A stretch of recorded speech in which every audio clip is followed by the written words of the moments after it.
Hello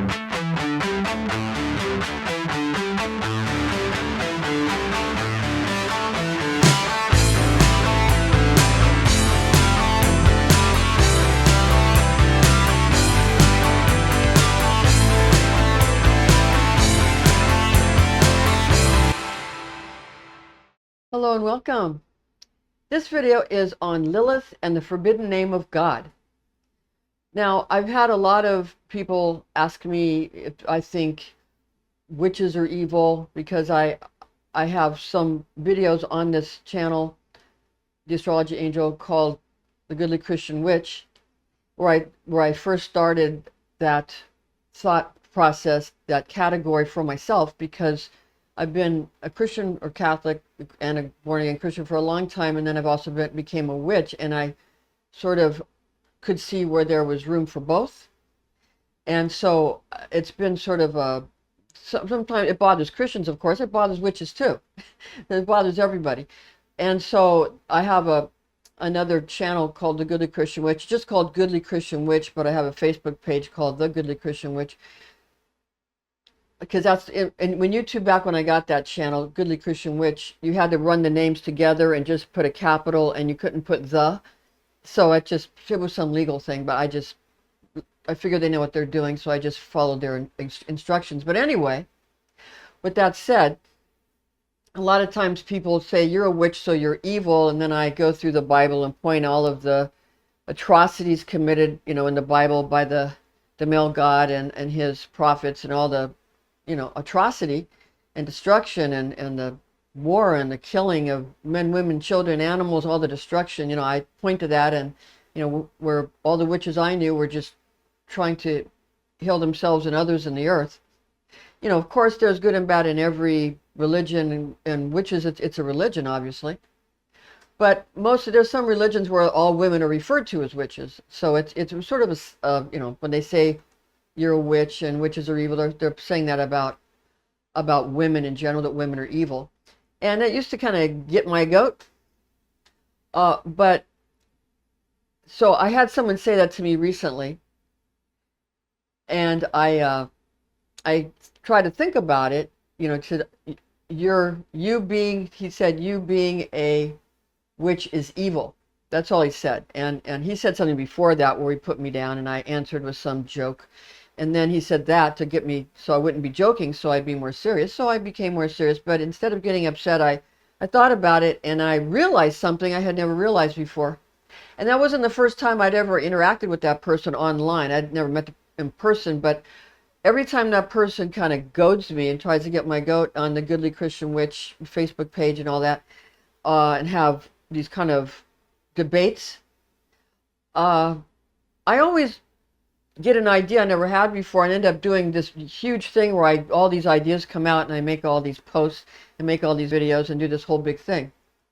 So this happened sort of again, maybe not quite on the grand scale, or maybe it will, I don't know. But the same thing kind of happened. So it made me realize something that I always wondered. They always say that Lilith was Adam's first wife, and that Eve was Adam's second wife. And Lilith was, as the Hebrew lore says, Lilith was not submissive to Adam and refused to be submissive, so she was sort of, and she also knew the name of God. So she left and met up with Samael, the archangel Samael, and they went and established their own thing. And with Samael, being in a place where there's snakes on the ground, it kind of reminds me of Vishnu, to sort of the preserver in Hinduism, and is really the progenitor of both Brahman, or Abraham, and also Shiva, or sitting Shiva, destruction and creation. So, but the preserver, the neutron and the proton and the electron, that, but really the neutron, and that's the Jesus symbol, that's Vishnu.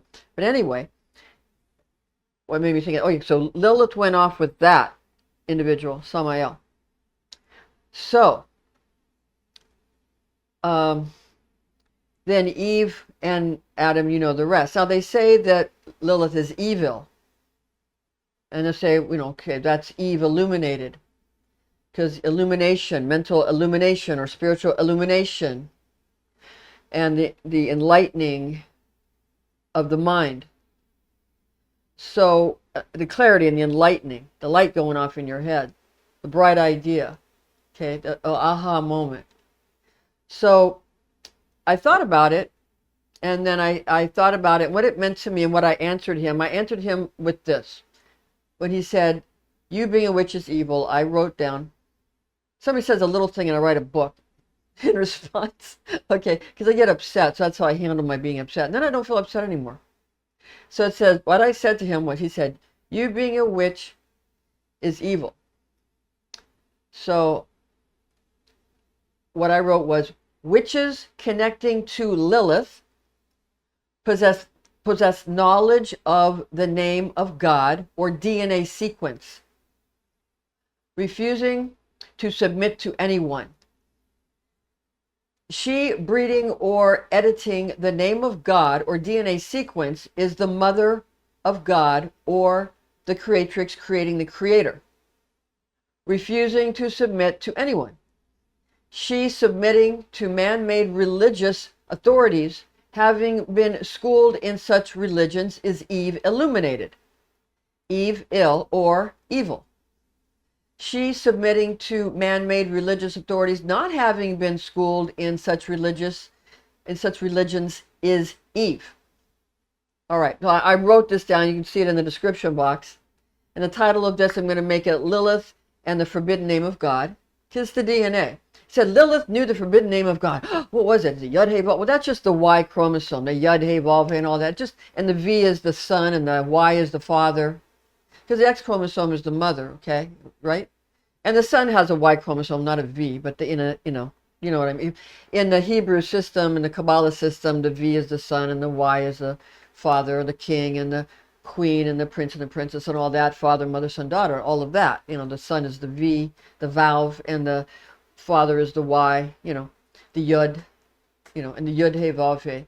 So, and that you can interchange the Yod with a J or an I, and get, Yahweh or Jehovah, but it's all just permutations of the Y chromosome saying, I'm God, without understanding or wanting to admit that the X actually has more mitochondrial influence in the DNA than the father. So that's why for Jewish people nowadays, or at least it was for a while, most of my life, if your mother was Jewish, then you were Jewish, and if your father was Jewish, you were kind of like a Nephilim. You weren't a full Jew, you're kind of like a Nephilim.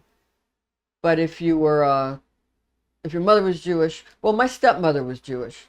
That's why I'm the way I am. I can't make up my mind, because my mother was Catholic and then became a Christian, and out of necessity. And my stepmother, I had two stepmothers, but my first stepmother was Jewish, and she was a secular Jew, and she was a lawyer, and she became a judge in the appellate court in LA County. And then my second stepmother was a Christian scientist. I actually got along with her very well. So that I make all these different, I think, little personalities for myself, because I had all these different, and I had a stepfather, which that put me in a whole nother category to understand things, and a father and a stepfather. So you have to become a different person for each one of these people, who all have their own sets of rules. And you have to follow. When you're with one person, with one parent, I had to be one way, and then the other parent would want me to scratch all that and be a totally different way, and what I did with this parent was evil, what I did with that parent was, none of them were the same. So, I had to become a different person for each one of these. But luckily, I'm not like, I'm not all separated in my brain. They're all connected. I know the core of me, who I am in the center of all that. Haven't lost that. There was a few times I felt like I was going in several different directions, and I still do sometimes. But with all of this, the internet and social media, and helping me with YouTube and Facebook, helping me to sort of write all these things and organize it, it helps me find a core, and where they all come together. And my stepmother had a strong influence on me. I spent a lot of time with her, and she taught me a lot. She didn't necessarily like me very much, but then my parents didn't really like me either. My mother and father loved me, but they didn't really like me. I wasn't their type. I wasn't really, they didn't consider me a friend because we didn't have anything much in common. Maybe because of all the step parents I had, I was not like them. And when, you know, when they separated, they don't like each other, so they don't like, you remind me of your father, you remind me of your mother, you know, I'm too much like the other one, and they don't like each other, so then they don't like me. So the step parents, you know, one, the stepfather didn't like me at all, and the stepmother that was a judge, I learned a lot from her, and I cared about her, I think she cared about me, but we didn't really like each other. And as in my teenagers, that's hard, of course, it's difficult. But then I was older, my second stepmother, she was Christian Science, and I kind of got into that New Age stuff. We got along tremendously, and we were friends. I was friendly with my second stepmother. We were very, very friendly because we had a lot in common. And that's all it is, having something in common. That's all it is. So anyway, I didn't know that all was going to come out, but anyway, that's how these things stack up and why I'm interested in all these things. And now I finally know the name of God that Lilith knew. I finally know it's the DNA. And anybody that can know it is, you know, that much is Lilith. And anybody that can edit it or breed it in her own way, of her own volition and her own mind and her own what she decides, she is the creatrix who gives birth to the creator, the mother of God. Okay, so thanks for listening to this. See you soon.